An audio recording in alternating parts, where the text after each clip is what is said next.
sou a Maria José Lopes de Andrade, sou fonoaudióloga aqui da CLIA, Psicologia, Saúde e Educação, e hoje vamos falar sobre a audição do bebê prematuro. Antes de mais nada, é necessário um olhar diferenciado para esse bebê pré-termo que chega hoje em dia. A sobrevida aumentou muito com o avanço das técnicas médicas, dos equipamentos das UTIs neonatais. Bebês ainda muito novos conseguem garantir a sobrevida. A preocupação hoje em dia está especialmente sobre a qualidade de vida desses bebês, a fim de minimizar os impactos da prematuridade e dos procedimentos iniciais. Essas estratégias e técnicas que os profissionais usam como ferramentas para avaliar e intervir no desenvolvimento, especialmente dos sistemas sensorial e motor, visam possibilitar a linguagem e a aprendizagem, o objetivo último sempre a autonomia e a qualidade de vida. O impacto da prematuridade é sobre áreas diferentes, o desenvolvimento é interligado, por isso são necessários profissionais de diferentes áreas que, através de uma ação conjunta, vão conseguir investigar, atuar e prevenir sequelas, e isso é uma intervenção a tempo. Hoje vamos falar sobre a audição, é aquela parte invisível do desenvolvimento do bebê. Podemos comemorar quando ele dá os primeiros passos, quando ele fala finalmente mamã, mas raramente percebemos quando ele começou a compreender auditivamente uma instrução, um comando. A audição, ela tem uma importância no desenvolvimento da linguagem. Por isso, detectar os rebaixamentos da audição decorrentes da prematuridade ou dos procedimentos que foram feitos é muito importante, porque sempre haverá um impacto sobre a linguagem. Esses procedimentos visam a manutenção da vida daquele pré-termo. Então, não é um erro médico, é correto, só que muitas vezes eles próprios acabam causando sequelas na audição. Esse impacto sobre a linguagem dos rebaixamentos da audição vai depender muito da época em que se instalou aquele problema, da permanência, se o rebaixamento de audição é reversível, é flutuante, é progressivo, é permanente, e do grau, se é leve, moderado, severo, profundo. É muito importante compreendermos que a audição é um percurso. Esse percurso pode ser comparado como uma linha de trem que sai, por exemplo, de Jundiaí para chegar até o centro de São Paulo, passando pelas estações, passando pelos terminais onde conexões com novas linhas são feitas. Essa divisão na nossa audição é feita em audição periférica e audição central. Podemos ver nessa ilustração que o som que caminha através das ondas sonoras entra pelo conduto auditivo externo, nessa parte periférica chamada orelha externa, chega e incide sobre a membrana timpânica, que comumente chamamos de tímpano, e é transmitido nesta porção chamada de orelha média através dos ossículos martelo, bigorna e estribo, numa energia mecânica. A partir daí temos a chamada orelha interna, e este órgão em forma de caracol chamado cóclea transforma essa energia mecânica em impulsos elétricos na orelha interna. A partir da cóclea, esses impulsos elétricos caminham por fibras nervosas, como podemos ver aqui. Essas fibras nervosas, juntamente com esta outra porção que diz respeito ao equilíbrio, vai formar o oitavo par crânico, chamado vestíbulo coclear, por onde essa informação auditiva vai caminhar e entrar na parte central da audição. A audição periférica, ela acontece ainda no útero. A cóclea já está formada na 16ª semana de gestação. A cóclea é aquela porção da orelha interna onde se dá realmente a transdução onde a energia passa a ser impulsos elétricos. Existem inúmeros trabalhos científicos que não é a proposta de hoje entrarmos e detalharmos. Esses trabalhos comprovam que o bebê ainda na vida intraútero reage à voz, reage aos sons e ele manifesta isso através de respostas fisiológicas como alterações na frequência cardíaca e outras coisas. As perdas de audição muitas vezes não têm a sua etiologia estabelecida. Na verdade, não se sabe a causa de 50% das perdas de audição. As perdas podem ser genéticas, hereditárias, herdadas. Elas podem também ter sua etiologia pré-natal, perinatal ou pós-natal, ou seja, causas que ocorreram durante a vida intraútero, durante o parto e durante os procedimentos a que é submetido. E especialmente o bebê prematuro é exposto no início da sua vida a vários fatores que podem causar uma perda de audição. Um teste realizado ainda na maternidade, conhecido como teste da orelhinha, na verdade chamado EOA, emissões otoacústicas evocadas, ele é realizado antes da alta ou nos primeiros 28 dias de vida do bebê e ele avalia a integridade da cóclea logo ao nascer, aquele órgão que parece um caracolzinho onde se dá de fato a transdução. Ele é obrigatório em todo o território nacional, embora algumas maternidades ainda não estejam equipadas, e ele é gratuito. Ele não é invasivo, ele é indolor, rápido, não tem contraindicações, necessita só da autorização da mãe. Tem campanhas do governo para que as mães realmente autorizem. Dê ouvidos ao direito do seu filho. É muito importante que o diagnóstico de uma perda auditiva seja feita o quanto mais cedo possível, porque dependendo da localização, do tipo, do grau da perda, uma intervenção ou outra vai ser necessária e indicada.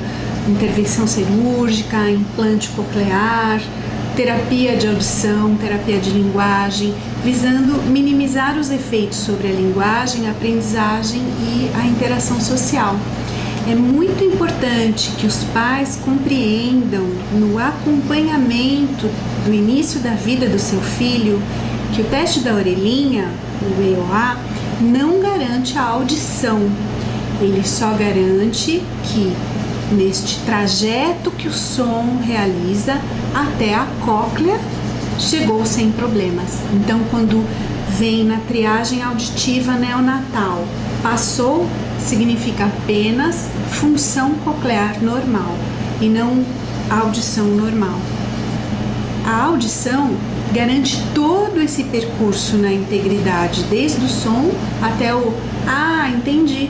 Então, terminando esse percurso inicial chamado audição periférica, damos continuidade com a audição central.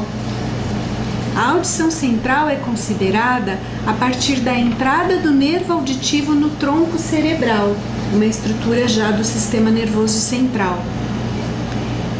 A partir dessa entrada, este percurso diz respeito ao caminho percorrido, seguindo núcleos, tratos, áreas sensoriais auditivas, primárias, secundárias e áreas de associação com outras partes corticais, com as informações vindas de outros sistemas sensoriais, como o visual, por exemplo, integrando com os movimentos, integrando com a área de linguagem.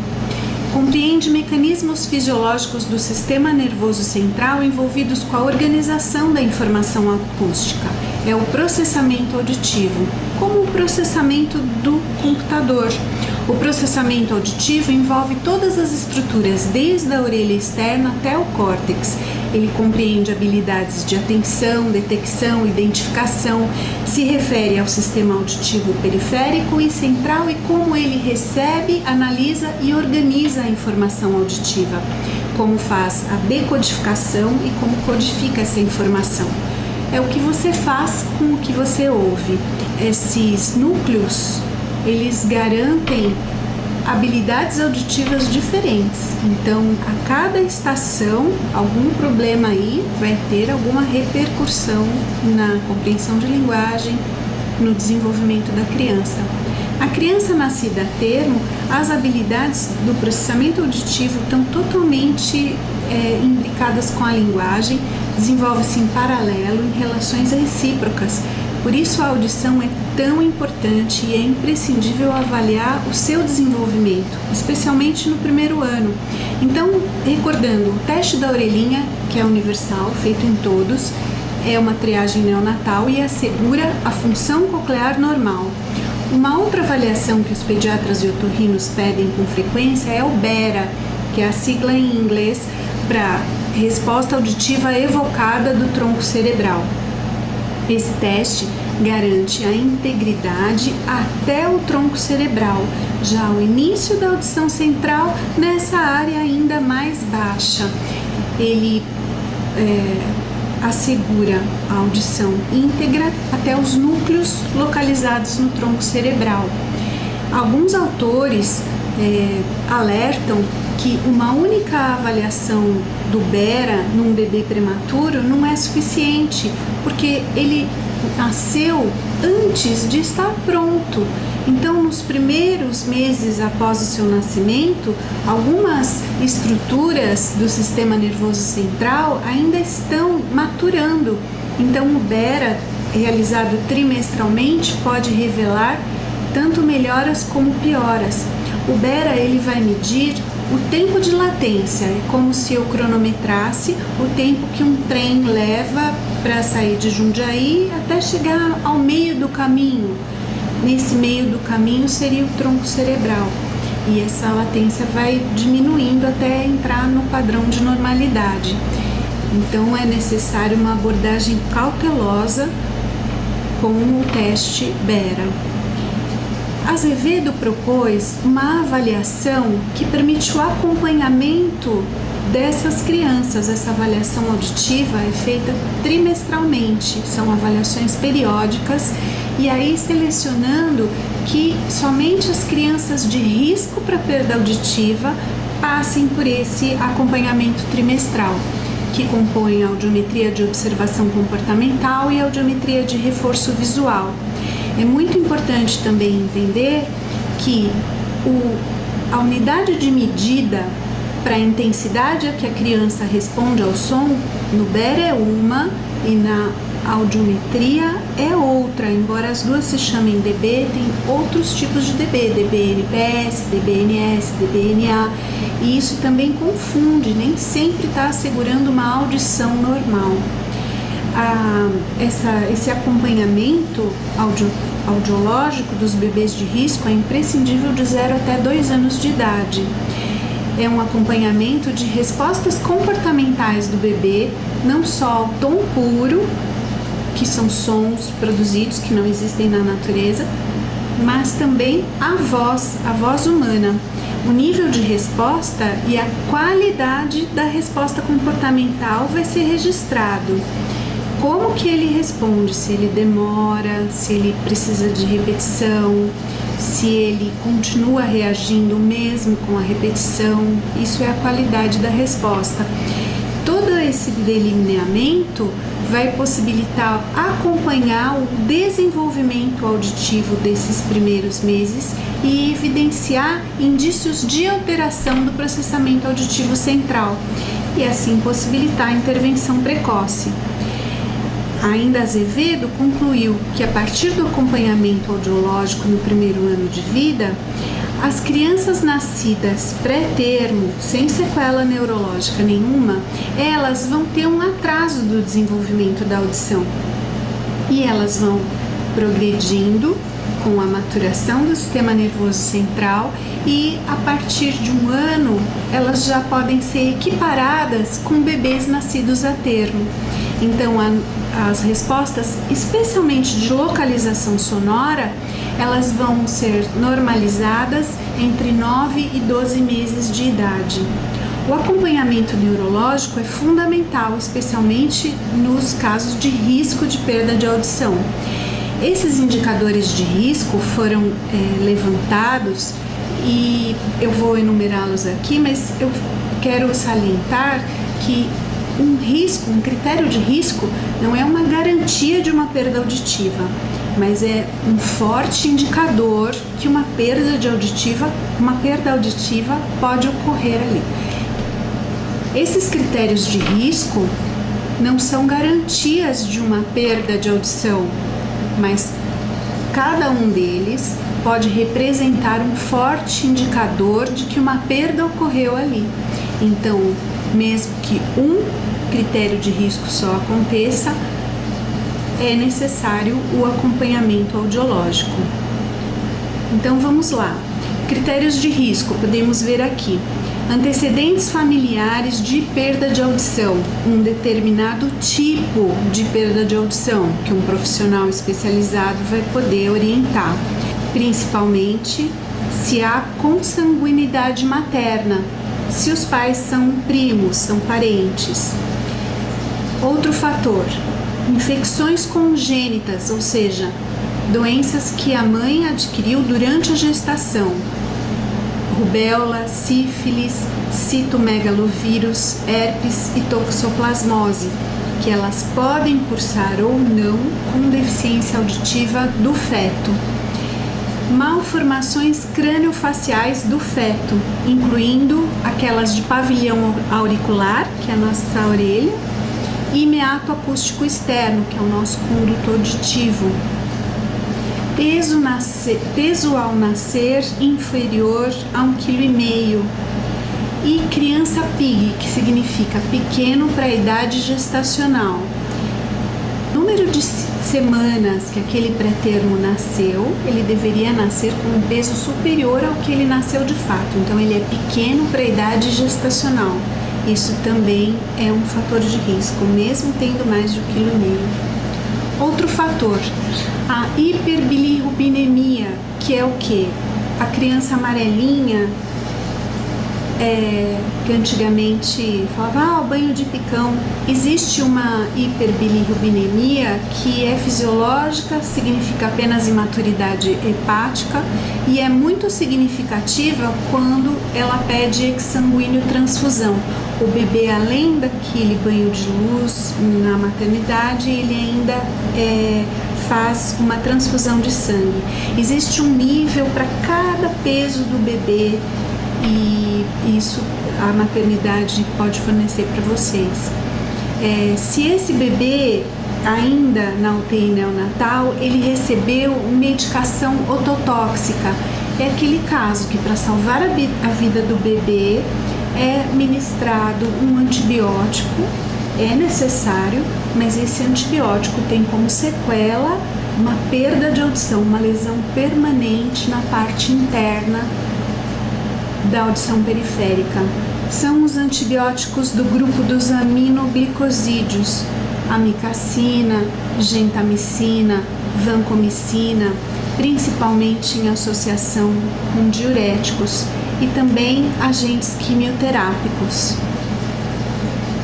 Outro fator de risco é se esse bebê passou por meningite bacteriana ou se ele nasceu com o Apgar do primeiro minuto de 0 a 4 ou o Apgar do quinto minuto de 0 a 6. Essa notinha que o bebê recebe quando nasce está registrado na carteirinha de alta da maternidade. Também, se ainda na UTI neonatal, esse bebê passou por ventilação mecânica maior que 5 dias, se ele tem alguma síndrome genética, se a mãe, durante o curso da gestação, fez uso de drogas ou álcool, se esse bebê, durante a internação, passou por hemorragia ventricular, uma coisa que é comum acontecer, dado a fragilidade dos vasos do sistema nervoso.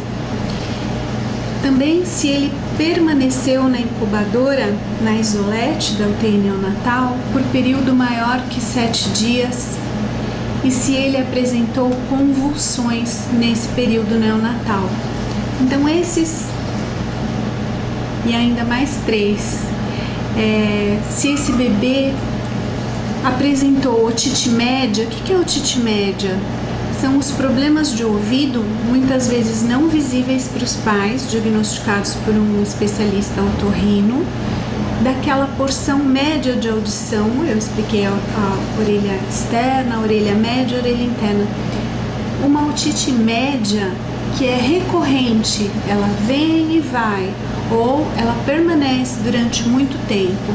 Se essa otite média permanece por mais de 3 meses, essa criança tem risco para alteração central da audição, mesmo que a otite se cure totalmente.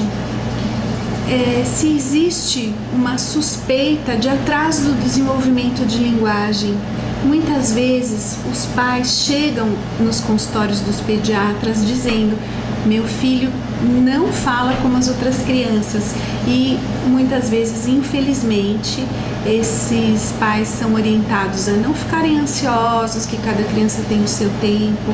Sim, é verdade, o tempo da criança deve ser respeitado, a normalidade não é um limiar rígido, mas é uma faixa onde todas as crianças que ouvem devem se desenvolver.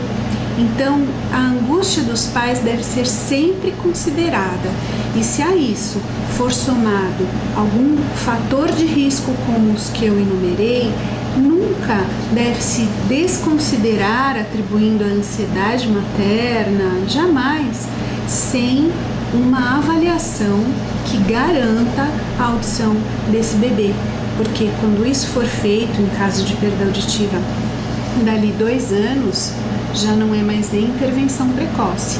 Intervenção realmente precoce para os distúrbios de audição são os diagnósticos realizados nos primeiros 6 meses. Então, veja a importância disso. E esse último critério de risco é se houve traumatismo craniano com perda de consciência, se a criança teve uma queda, e se esse traumatismo gerou uma fratura craniana. Alguns tipos de fratura craniana não interferem em nada com a audição, já outros ocasionam uma perda permanente, profunda e bilateral da audição. Então, realmente, as fraturas precisam ser orientadas por um profissional especialista na área. Então, a importância do desenvolvimento da audição, que se dá pela correlação com a linguagem e a aprendizagem, é que assegura que um programa de estimulação precoce deva incluir a estimulação das habilidades do processamento auditivo dos estímulos sonoros. A participação familiar e o ambiente acústico do bebê é fundamental para um programa de intervenção precoce se dar com resultado favorável. Então, aqui eu vou elencar algumas orientações que podem ajudar nesses programas de estimulação para que a família em casa também favoreça esse desenvolvimento. O processamento auditivo é que vai permitir no futuro que a criança não dê atenção a barulho ambiental e dê atenção à voz do professor, que a criança consiga canalizar a sua atenção para o que vem de uma orelha e falar ao telefone e não se interferir com o som que vem pela outra orelha. Tudo isso são habilidades do processamento auditivo. Além do sistema periférico ouvir, o processamento auditivo vai permitir ouvir e compreender em situações difíceis, com competição ou com reverberação, com perda da qualidade do sinal acústico, como falar num rádio, como falar num ambiente que faz eco, compreender uma palestra dentro de um ginásio, dentro de um local com qualidade acústica ruim. Então, quais são as orientações para reduzir essa escuta difícil nessas primeiras fases onde o bebê ainda não tem habilidades do processamento auditivo tão desenvolvidas? Em primeiro lugar de todas, e a mais importante, é evitar televisão em intensidade elevada. Hoje em dia nós observamos um ruído de fundo enorme e que os pais, com o seu processamento auditivo íntegro, eles nem se dão conta. Eles são capazes de anular totalmente aquele ruído e escutar somente o bebê. Conversar mesmo numa intensidade de voz baixa. Chega em casa, a primeira coisa, já liga a televisão. Entra no carro, a primeira coisa, já liga o rádio. Isso, num bebê no início do seu desenvolvimento, vai agir como uma competição para o estímulo que realmente ia fazer o desenvolvimento de linguagem, que é a conversação desse pai, parente, cuidador com esse bebê. Mesmo em berçários, vídeos infantis com músicas e programas infantis muitas vezes ficam ligados o tempo todo em situações em que toda a estimulação de linguagem poderia estar sendo feita. Além disso, diminuir a distância da fonte sonora, brincar com o seu filho na mesma altura que ele, falar de frente para que ele veja o seu rosto e com ele de frente para que ele receba o som dos dois lados ao mesmo tempo. E todas aquelas orientações para o bom desenvolvimento de linguagem. Ser um bom modelo de fala, descrever as atividades diárias, expandir a fala da criança, usar fala do adulto, não usar o modelo incorreto da fala do bebê, falar devagar, com boa entonação e pausa, isso é importante. Com uma perda de audição, a tendência é falar mais alto. Com uma falha no processamento auditivo, não é falar mais alto que vai assegurar a compreensão, muito pelo contrário. Então, falar mais devagar. Ler, cantar, estimular o desenvolvimento da linguagem e da audição de todas as formas possíveis, dar pistas contextuais, o que está acontecendo nesse momento e reestruturar frases muito complexas. Quando o bebê não compreende, reestruturar o seu comando para uma frase simples, completa, correta e essa pequena frase ser dada de frente, lentamente e repetidamente. Gradativamente, alguns ruídos de fundo vão sendo introduzidos à medida que o bebê demonstra que já iniciou o seu desenvolvimento de linguagem. E falar próximo dos ouvidos da criança, um de cada vez, uma noite contar a história nesse ouvido, na outra noite contar a mesma história nesse ouvido. Isso vai favorecendo também o desenvolvimento do processamento auditivo. E, além de tudo, para cada caso, seguir as orientações do profissional responsável. É muito importante que os pais entrem juntamente com o bebê para o atendimento e tenham um programa de orientação ao pai sistemático nesses primeiros anos de acompanhamento, tanto auditivo quanto de linguagem por parte da fonoaudióloga. Bom, então é isso que eu trouxe para vocês. Então, eu gostaria de agradecer muito a atenção de vocês, espero ter ajudado, ter esclarecido. Claro que muita coisa não coube aqui nesse nosso breve encontro, mas eu estou à disposição para outras perguntas nessa área de audição. Vocês podem encaminhar as perguntas para o e-mail da clínica, que eu responderei com prazer. Obrigada.